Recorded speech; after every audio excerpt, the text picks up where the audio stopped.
अभी 70 साल का हो गया, मेरी वैलेंटाइन बनने की उम्र चली गई। तो मैंने कहा ये कार्ड दिए किसने हैं? तो मेरे नाते पोतियों ने, नाती पोतियों। अब उनके नाती पोतियों को मालूम ही नहीं है कि वैलेंटाइन का मतलब क्या होता है और ये कहा किसको जाता है और दिया किसको जाता है। ये जो अंधी नकल है ना, ये बहुत खतरनाक होती है। हमें मालूम ही नहीं है किसी के बारे में और हम चले जा रहे हैं एक ऐसे रास्ते पर, पता नहीं किस खड्डे में गिरे, कुछ भरोसा नहीं। थोड़ा आगे बढ़े, यूरोप का परिवार और कैसा है? स्त्रियों की स्थिति मैंने आपको बताई, बच्चों की स्थिति बताई। थोड़ा आगे बढ़े, ये जो पुरुष होता है परिवार का, ये प्रमुख है यूरोप में। परिवार जैसा भी है, मैंने आपसे कहा बिना पत्नी का है, लेकिन जैसा भी है टूटा फूटा, हम चाहें तो भारत की परिभाषा में उसको परिवार ना माने, लेकिन वो कहते हैं कि हमारा तो यही है। तो उसमें पुरुष प्रधान है, जो फैसले करेगा पुरुष तय करेगा। अगर कोई बच्चे को घर में रख भी लिया है उन्होंने, तो उसका भविष्य क्या होगा ये पिता तय करेगा, माता का उसमें कोई रोल नहीं होता। अब सामान्य रूप से पुरुष तय करता है कि उसकी संपत्ति का वारिस कौन होगा। उसका बेटा भी हो सकता है, उसकी रखेल का बेटा भी हो सकता है।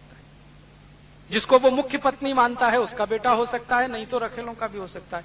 और वहां क्या होगा कि पुरुष जब मरेगा तो अपनी वसीयत करेगा और वसीयत में लिखेगा कि ये मेरी सबसे नजदीकी स्त्री है, उसके बाद ये है, उसके बाद ये है, उसके बाद ये है, 10 हैं, 15 हैं, 20 हैं, इनसे ये बच्चे हुए हैं, अब मेरी संपत्ति का थोड़ा हिस्सा इनको मिले, थोड़ा इनको मिले, थोड़ा इनको मिले, और वसीयत करके मर जाएगा। और हर पुरुष की वसीयत में एक अंतिम इच्छा जरूर रहेगी कि मुझे जब अंतिम संस्कार किया जाए, जिस स्थान पर किया जाए, वहां मेरा एक प्रशस्ति स्तंभ लगवा देना। प्रशस्ति स्तंभ हम सब समझते हैं, मरने के बाद मेरे उस पर प्रशस्ति स्तंभ लगवा देना। तो आप यूरोप की किसी भी उसमें चले जाए ना, कब्रगाह में, कब्रिस्तान में, हर जगह आपको वो तो दिखाई देगा कब्र बनी हुई है, लेकिन उसके किनारे आप एक देखेंगे पत्थर लगा रहता है, वो प्रशस्ति स्तंभ है। उस पर लिखा क्या जाएगा?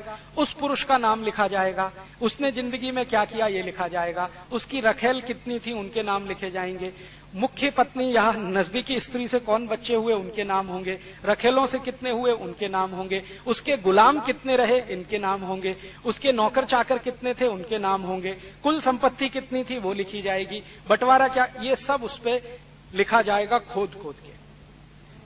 क्यों? इसलिए कि मरने के बाद सबको पता रहे। अब वहां एक और महत्व की बात है या समस्या की बात है। यूरोप की सारी सभ्यता में पुनर्जन्म नहीं है। वो मानते नहीं कि कोई पुनर्जन्म होता है। वो कहते हैं जीवन एक ही बार होता है, पुनर्जन्म कुछ नहीं होता। और ये वो मानते किस आधार पर है?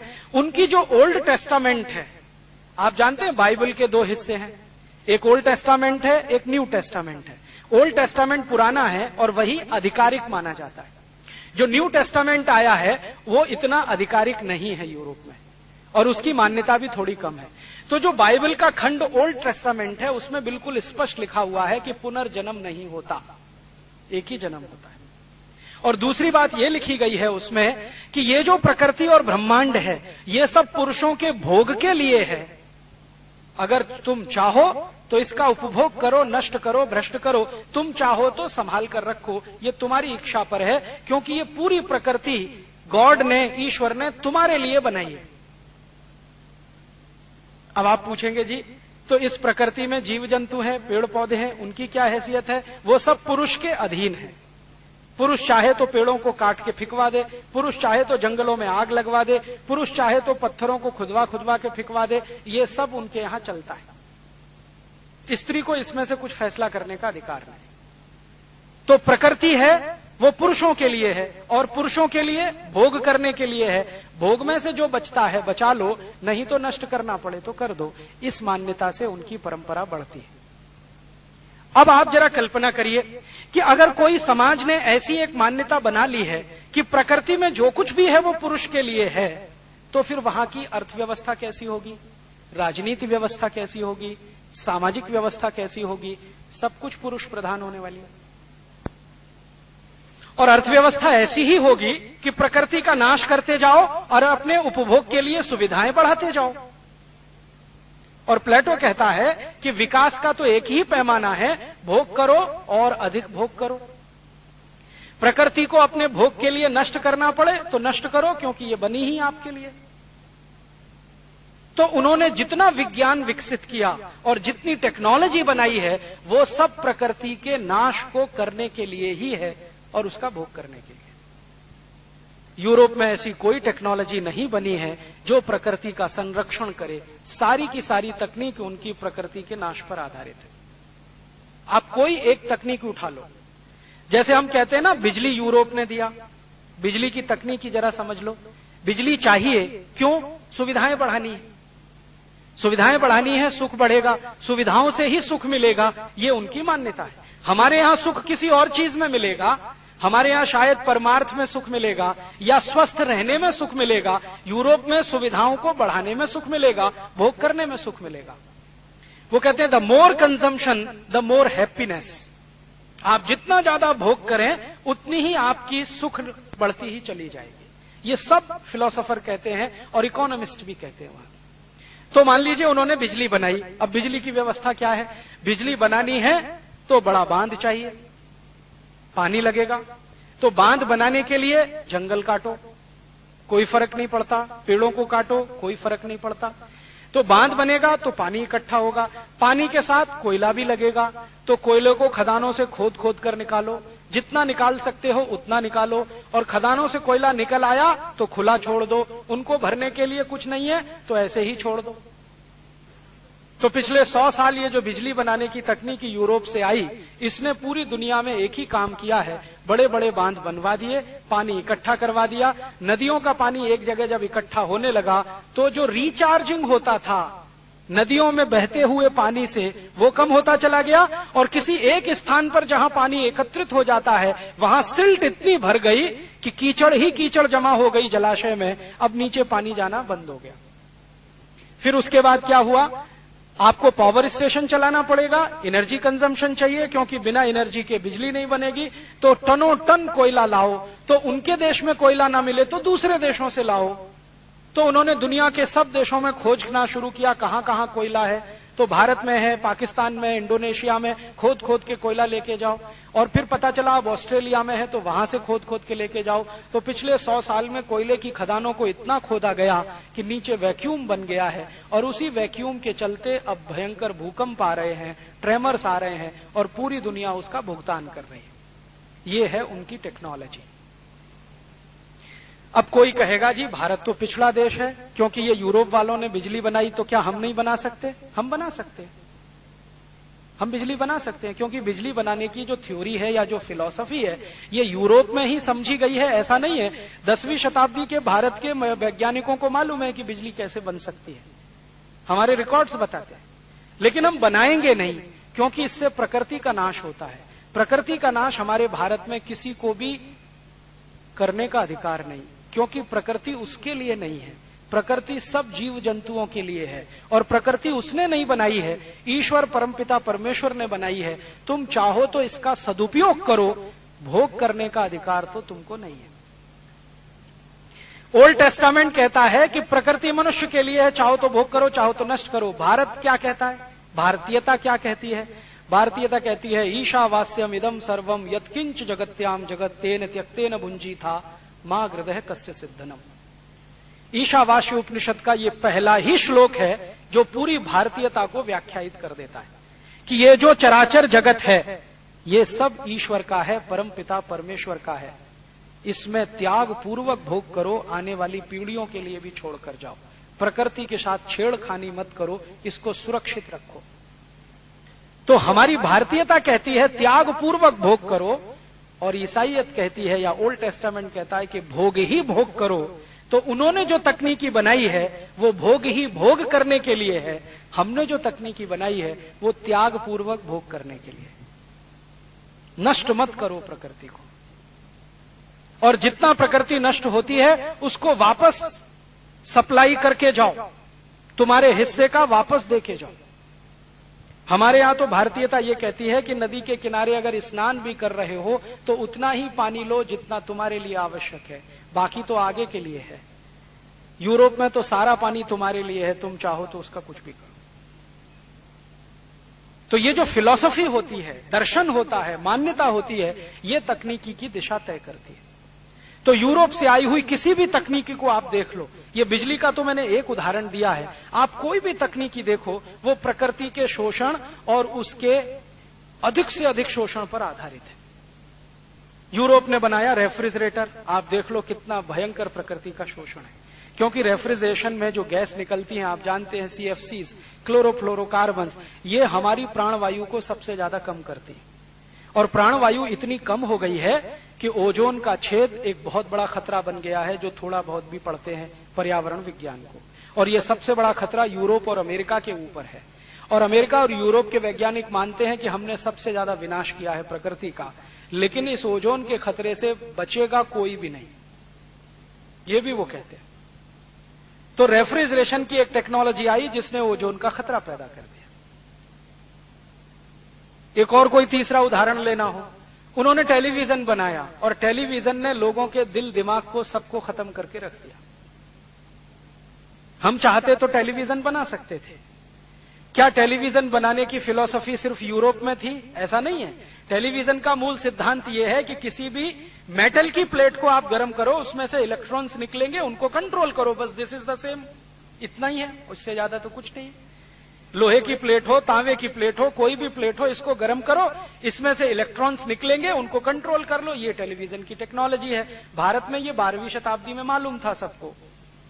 और ये 12वीं शताब्दी में ही क्यों, महाभारत के समय में संजय धृतराष्ट्र के साथ जब संवाद करते हैं तो बार बार यही टेक्नोलॉजी की चर्चा है, आधार ही उसी का है। तो जानते तो हम भी थे, लेकिन हमने बनाया नहीं, क्योंकि ये मनुष्य का भी नाश करता है, प्रकृति का नाश करता है। हमने जो टेक्नोलॉजी बनाई वो किस तरह की बनाई? पहिया बनाया इस देश ने, जो यूरोप में सबसे पहले यहां से गया। आप जानते हैं यूरोप के सभी वैज्ञानिक अब ये स्वीकार कर चुके हैं कि ये जो व्हील का इन्वेंशन है, इसने सारी दुनिया को बदल दिया है। और व्हील का इन्वेंशन भारत से हुआ है, सारे प्रमाण इसके दुनिया में मौजूद है। तो हमने पहिए का आविष्कार किया, उसका उपयोग कहां किया? बैलगाड़ी में। और यूरोप ने उसी पहिए की नकल हमसे की और उसका उपयोग कहां किया? जेट प्लेन बनाने में, उसी पहिए का इस्तेमाल। अब उनको जेट प्लेन क्यों चाहिए उसी पहिए का इस्तेमाल करके? क्योंकि वो कहते हैं जीवन एक ही बार है, बार बार मिलता नहीं, तो जितना मौज मजा लेना है वो एक ही बार है, बार बार होने वाला नहीं। तो मौज मजा आपको लेनी है और जीवन तो निश्चित है, 60 साल, 70 साल, 80 साल, तो इसमें मौज मजा भरपूर मिले तो गति तेज करनी पड़ेगी, तभी संभव है। तो जेट बनाना ही पड़ेगा उस पहिए से। अब भारत में क्या किया? उसी पहिए से बैलगाड़ी बनाई। बैलगाड़ी है, धीमे धीमे चलती है, उसमें स्पीड नहीं होती। क्यों चलती है धीमे धीमे? क्योंकि उसको कोई जल्दी नहीं है।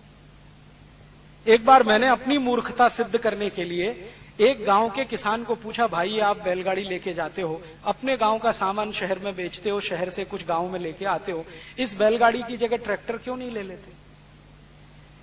फिर मैंने कहा कुछ ऐसा यंत्र क्यों नहीं ले लेते जो तेजी से ये चले, जल्दी से पहुंच जाओ? तो उसने कहा साहब क्या होगा उससे? तो मैंने कहा तुम जल्दी पहुंचोगे तो 2 चक्कर लगाओगे, 3 चक्कर लगाओगे। अभी तुम बैलगाड़ी से निकलते हो सवेरे गांव से, शाम को शहर पहुंचते हो, फिर वहां से निकलते हो, रात को गांव में वापस आते हो, तो एक ही चक्कर होता है, तो एक ही बार माल बेचने जा पाते हो। तो एक बार का बेचा हुआ माल का थोड़ा सा ही पैसा तुम्हें मिलता है। अगर तुम 10 चक्कर करने लगो तो 10 गुना पैसा मिलेगा। तो फिर कहने लगा साहब आगे क्या होगा उससे?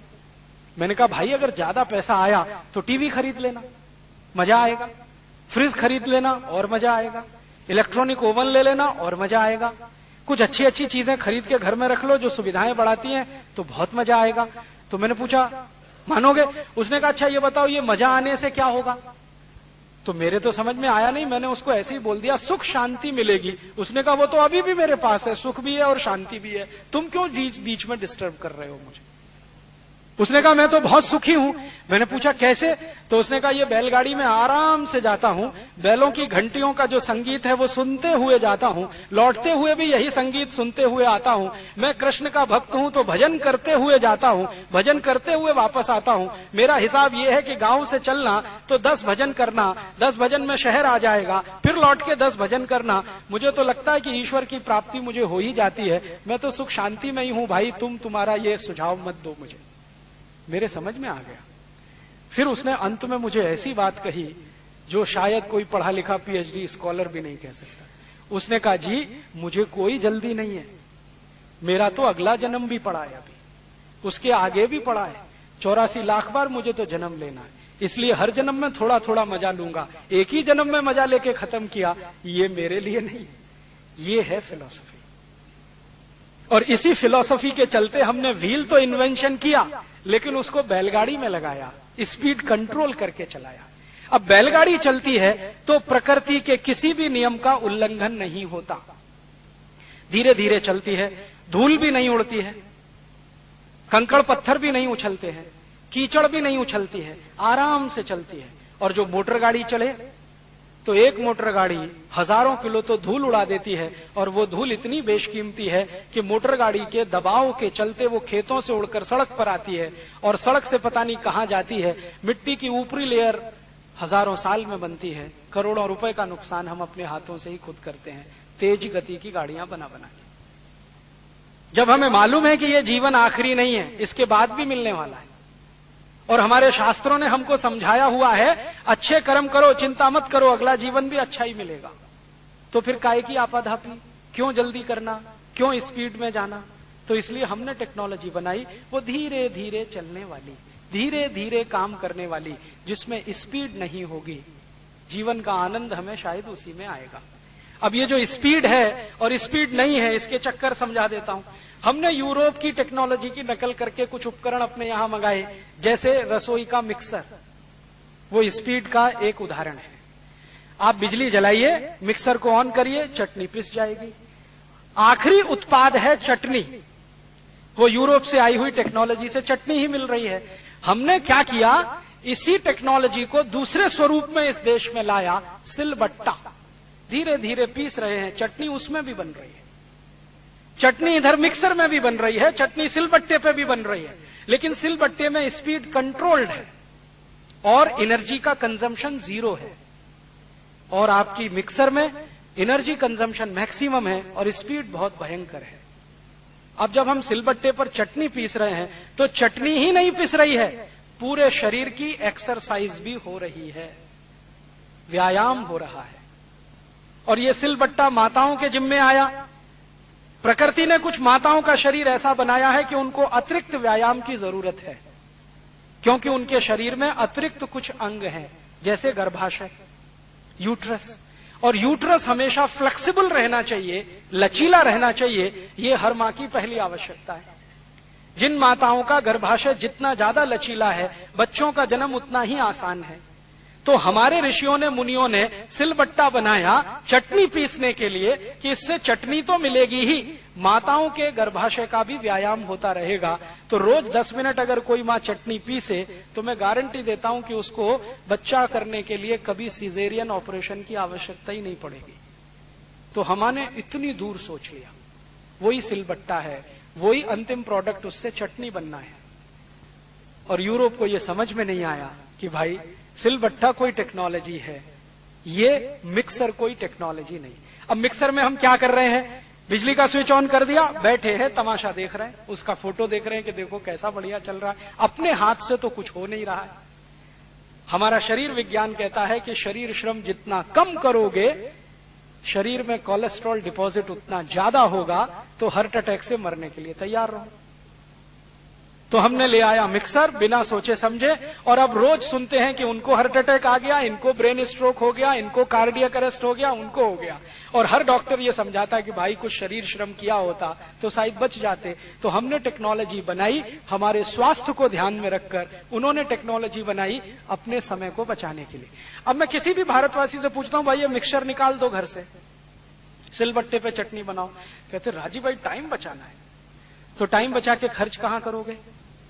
मान लो इससे टाइम बच गया, तो वो सास भी कभी बहू देखना। हाँ, अब सास भी कभी बहू देखना है टाइम बचा के, तो उसमें क्या है सास बहू में? उसमें है किसी की पत्नी किसी के पति के साथ भाग गई, किसी का पति किसी दूसरी की पत्नी के साथ भाग लिया, कोई एक पुरुष 3 महिलाओं के पीछे जीभ लपलपाता फिर रहा है जैसे कुत्ते घूमते रहते हैं, कोई महिला किसी पुरुष के पीछे घूम रही है। ये सब हम देख रहे हैं। माने यूरोप का दर्शन सास भी कभी बहू में कर रहे हैं। यूरोप में तो यही है ना, कोई स्त्री किसी पुरुष के साथ, कोई पुरुष किसी स्त्री के साथ। और यूरोप में क्या है ना, एक्स्ट्रा मैरिटल अफेयर सामान्य है, इसलिए वहां का राष्ट्रपति भी ये करे तो कोई मुश्किल नहीं है। मालूम है ना, bill Clinton, the champion of extra marital affairs. उसकी पत्नी कहती है कि वो एक ही महिला नहीं, पता नहीं कितनी महिलाओं के पीछे घूमता रहा है। उसने एक किताब लिखी है बिल क्लिंटन के बारे में। तो उनकी जो जिंदगी है, निजी जिंदगी, वो अब हमारे टीवी चैनलों के माध्यम से, सिनेमा के माध्यम से हमारे बेडरूम में आ रही है, और हम चटनी पीसने का समय बचाकर इसमें फंस गए हैं। अभी सास भी बहू देखे बिना तो नींद ही नहीं आती। कई घर तो ऐसे हैं, खाना हजम नहीं होता, और इसमें से निकल गए तो घर घर की कहानी देखने बैठ जाते हैं, तेरी मेरी कहानी बैठ जाते हैं, कहीं किसी रोज बैठने दे, विचित्र विचित्र सीरियल। सबका एक ही थीम है, एक्स्ट्रा मैरिटल अफेयर्स, पर स्त्री गमन पर पुरुष गमन। इस हिंदुस्तान में जो कभी स्वीकार्य नहीं हुआ, वो हम टाइम बचा बचा कर देख रहे हैं। क्यों? ताकि हम करें और करने की प्रेरणा लें। देखने का मतलब क्या है? अंतिम उद्देश्य क्या है देखने का? करें, करने की प्रेरणा लें। और जो ये सब करना शुरू करें तो भारत का परिवार ही खत्म हो जाएगा। क्यों? क्योंकि भारत के परिवार में स्त्री की इज्जत सबसे आगे है। यूरोप में तो स्त्री मानी ही नहीं जाती कि इसमें आत्मा होती है, लेकिन भारतीय शास्त्र कहते हैं कि स्त्री में आत्मा तो होती ही है, वो परमात्मा के सबसे नजदीक होती है। हमारे जो दर्शन है ना, कोई भी दर्शन उठा लो आप हिंदुस्तान का, जो विदेश से नहीं आया, यहां पैदा हुआ, वो ये कहता है कि स्त्री तो परमात्मा के सबसे नजदीक होती है, क्योंकि उसमें कोई विशेष गुण होते हैं। इसलिए भारत में स्त्री का स्थान परिवार में सबसे ऊंचा है। भारत में तो परिवार बनता ही स्त्री से है। स्त्री नहीं है तो परिवार ही नहीं है, परिवार की कल्पना नहीं है। और हमने स्त्रियों के लिए परिवार का जो केंद्र बिंदु तय किया है, वो शायद इसी फिलॉसफी में से निकला होगा, यत्र नार्यस्तु पूज्यन्ते रमन्ते तत्र देवता। जहां महिलाओं की इज्जत है, सम्मान है, देवता वहीं निवास करते हैं। माने देवताओं को बुलाने के लिए ही स्त्रियों की जरूरत पड़ती है। अभी स्त्री कोई विशेष है, ये भारत के शास्त्र तो हजारों लाखों साल पहले कह गए। आधुनिक विज्ञान ने अभी माना है कि ये कुछ विशेष है। आधुनिक विज्ञान ये कहती है कि स्त्री में कुछ खास विशेषताएं हैं, जैसे सबसे कम हार्ट अटैक महिलाओं को ही आते हैं। दुनिया में सबसे कम हार्ट अटैक महिलाओं को ही आते हैं। सारे विज्ञान ने ये मान लिया है कि मेंटल स्ट्रेस को एब्जॉर्व करने की सबसे बड़ी ताकत स्त्री में ही होती है। जितने मानसिक संत्रास को वो आसानी से पी जाती है, कोई नहीं पी सकता। पुरुष में तो बिल्कुल नहीं है। और चूंकि मानसिक तनाव को आसानी से पी लेती है, तो पुरुष को भी बचाती है, परिवार को भी बचाती है। स्त्री के बारे में हमारे शास्त्र और हमारा दर्शन कहता है कि अगर ईश्वर प्राप्ति करनी हो तो स्त्री के माध्यम से ही होती है। आपको मालूम है, हमारे भारत के कोई भी महर्षि, कोई भी ऋषि बिना शादी के नहीं रहे। कोई भी नाम उठा लो आप, जमदग्नि का नाम ले लो, पाणिनि का नाम ले लो, आप अगर कैवल्य का नाम ले लो, आप चरक का नाम ले लो, सुश्रुत का नाम ले लो, निघंटु का नाम ले लो, कोई भी महान ऋषि का, विश्वामित्र का नाम ले लो, वशिष्ठ का नाम ले लो, कोई भी महान ऋषि जिनकी कल्पना आपके मन में है, मस्तिष्क में है, किसी का भी नाम ले लो, कोई बिना विवाह के नहीं रहे। क्यों? वो सभी मानते हैं कि मोक्ष की प्राप्ति स्त्री के माध्यम से ही संभव है। एक जगह तो यहां तक लिख दिया है कि स्त्री के जीवन में आने के बाद ही पुरुष पवित्र होता है, उसके पहले तो लंपट होता है। इतनी गहरी बात लिखी गई है, इतनी गहरी बात। एक बार मुझे इसका अनुभव भी हुआ। मैं दक्षिण भारत में एक गांव में गया था, वहां बड़ा प्रसिद्ध मंदिर है, केरल की घटना है ये। व्याख्यान देने गया था, व्याख्यान हो गया। फिर मैंने अगले दिन कहा, भाई मंदिर का दर्शन करना है। तो उन्होंने कहा, आप नहीं कर पाएंगे। क्यों नहीं कर पाएंगे? आपके पास पत्नी नहीं है। तो मैंने कहा, इससे क्या लेना देना? तो उन्होंने कहा, लेना देना है, आप बोलो तो ले चलूं, अंदर नहीं घुस पाएंगे आप। मैंने कहा, चलो तो सही। तो गए तो पुजारी ने गेट पे ही रोक दिया। पहले तो कहा कि आप धोती पहन के आइए और ये कुर्ता वुर्ता सब उतारिए। मैंने पूछा क्यों? तो ये सिला हुआ वस्त्र भारत में अच्छा नहीं माना जाता। पूजा करने के लिए वस्त्र ऐसा ही होना चाहिए जो बिना सिला हुआ हो। तब मेरे ध्यान में आया कि जितने महान ऋषि मुनि हुए वो धोती पहनकर ही यज्ञ कराया करते थे। और आज भी पूजा होती है ना, अच्छी पूजा कराने वाले पुरोहित हैं, शर्ट उतरवा देते हैं, पैंट भी उतरवा देते हैं, धोती में ही बिठाते हैं। धोती सिल नहीं सकती, माने सिली नहीं जाती, तो बिना सिला हुआ वस्त्र बहुत अच्छा माना जाता है। क्यों माना जाता है? शायद उसके बहुत सारे कारण हो। एक मेरे समझ में आता है कि उसके पीछे कोई सौंदर्य बोध होगा, क्योंकि हर संस्कृति का आधार सौंदर्य बोध में है, हर सभ्यता का आधार अर्थव्यवस्था में। तो सौंदर्य बोध किस तरह का होगा? ये जो धोती है, जिसको चाहो तो आप साड़ी भी कह लो, ये चूंकि बिना सिली हुई है तो आप इसमें हजारों डिजाइन बना सकते हैं, जब चाहे इसकी डिजाइन बदल सकते हैं। आपके सामने कोई मराठी महिला आकर खड़ी हो जाए तो आप तुरंत बोल देंगे कि ये महिला महाराष्ट्र की है, क्योंकि उसकी धोती बांधने का स्टाइल जो है ना, वो आपको बता देगा। कोई बंगाली महिला आकर खड़ी हो जाए, आप तुरंत कहेंगे ये तो बांग्ला है, क्योंकि उसका धोती बांधने का स्टाइल आपको बता देगा। आसामी हो आप पहचान लेंगे, गुजराती हो आप पहचान लेंगे, मारवाड़ी हो आप पहचान लेंगे। माने धोती बांधने के तरीके से ही आप बिना किसी को पूछे बता सकते हैं कि ये कहां का है। और यही धोती पगड़ी का भी स्वरूप है। पगड़ी भी बिना सिली हुई होती है, तो पगड़ी बांधने के तरीके से आप बता देंगे कि ये कहां का है, मारवाड़ का है कि मेवाड़ का है, उदयपुर के आसपास का है कि जोधपुर के आसपास का है। बता देते हैं कि नहीं बता देते? तो ये पगड़ी है या धोती है, ये खुली हुई है, सिली हुई नहीं है, क्योंकि इसमें सौंदर्य बोध बहुत है, क्योंकि इसमें बहुत तरह के डिजाइन आप बना सकते हैं। ये शायद कोई बड़ी कल्पना रही हो हमारे दर्शन में, क्योंकि हमारे दर्शन में सौंदर्य बोध बहुत ऊंचा है, तो उसमें रहा हो, तो इसलिए हम सिले हुए कपड़े नहीं पहनते, पूजा में तो बिल्कुल नहीं पहनते। तो जब मैं मंदिर में गया तो उनका जी कुर्ता उतारो, पजामा उतारो, धोती पहन के आओ। तो मैंने कहा चलो धोती पहन के आया। फिर कहने लगा पत्नी साथ में लाओ। मैंने कहा वो तो नहीं, तो उनका अंदर नहीं जा सकते आप। तब उस पुजारी ने मुझे समझाया कि आपने पढ़ा नहीं है भारतीय दर्शन में, शास्त्रों में हर जगह लिखा हुआ है। तो मैंने कहा मैंने नहीं पढ़ा। तो उसने मुझे सूची बनाई कि देखो ये पढ़ो, ये पढ़ो, ये पढ़ो, ये पढ़ो, ये पढ़ो, 18 किताबें उसने बता दिया। उनको आके मैंने पढ़ा और बात बिल्कुल सही है। और उन सभी पुस्तकों में मैंने उन सभी ऋषियों के बारे में पढ़ा जिन्होंने जीवन में विवाह किया, और वो कहते हैं कि गृहस्थ आश्रम में से निकलकर ही वानप्रस्थ में जा सकते हैं, और वानप्रस्थ पूरा होने के बाद ही मोक्ष होने की संभावना है। इसमें कोई शॉर्टकट नहीं है, बाईपास भी नहीं। तो हमारे यहां तो स्त्री का यह महत्व है। और यूरोप में स्त्री का आपको थोड़ी देर पहले बताया, वहां तो मेज कुर्सी के जैसी है, जिसमें जान भी नहीं है, आत्मा भी नहीं है। यहां तो इतनी मुख्य है कि घर के सारे फैसले वही करती है। अब कभी कभी कुछ लोग मुझे चिढ़ाते हैं, वो कहते क्या यार तुम्हारी भारतीय संस्कृति है, देखो ना स्त्रियां इतना लंबा लंबा घूंघट निकाल के बैठी रहती हैं। तो मैं कहता हूं वो घूंघट निकाल के बैठी रहती है ये कोई विशेष बात नहीं है, वो तो घूंघट उठा भी सकती है, लेकिन लंबा घूंघट निकाल के बैठी महिलाएं ही घर के सारे फैसले किया करती हैं, जो महत्व की बात है। कई बार मुझे मौका मिला राजस्थान की ऐसी महिलाओं से मिलने का जो सच में बहुत लंबा घूंघट करती हैं, और ये मौका मिला विशेष क्या, मेरे कुछ कार्यकर्ताओं की शादियां करानी थी उन घरों में, तो मैं जाता था कभी कभी बातचीत करने के लिए।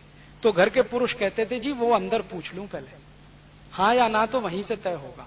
वो इतना लंबा घूंघट करके जो बैठी है ना, वो तय करती है कि हाँ या ना। और एक गांव में तो एक घर के बाहर में बैठा था, सब पुरुष चारपाई पे, महिलाएं थोड़ा दरवाजे के अंदर। तो उनको कुछ कहना था तो ऐसा कुछ किया, आवाज निकाला, तुरंत सारे पुरुष उठ के अंदर। मैंने कहा ये क्या हो गया? और बाहर आके कहते हैं जी ये रिश्ता नहीं हो सकता। मैंने पूछा क्यों नहीं हो सकता? वो हमारे घर की महिलाएं कहती हैं ये ठीक नहीं है। हम चले आए अपना समूह लेके। तब मेरे समझ में आया रिश्ता तय हो ना हो ये सेकेंडरी है, प्राइमरी क्या है, फैसला कौन कर रहा है, डिसीजन मेकिंग पावर किसके हाथ में। यूरोप की स्त्री के हाथ में तो इतनी भी ताकत नहीं है कि वो बैंक अकाउंट खोल सके अपना।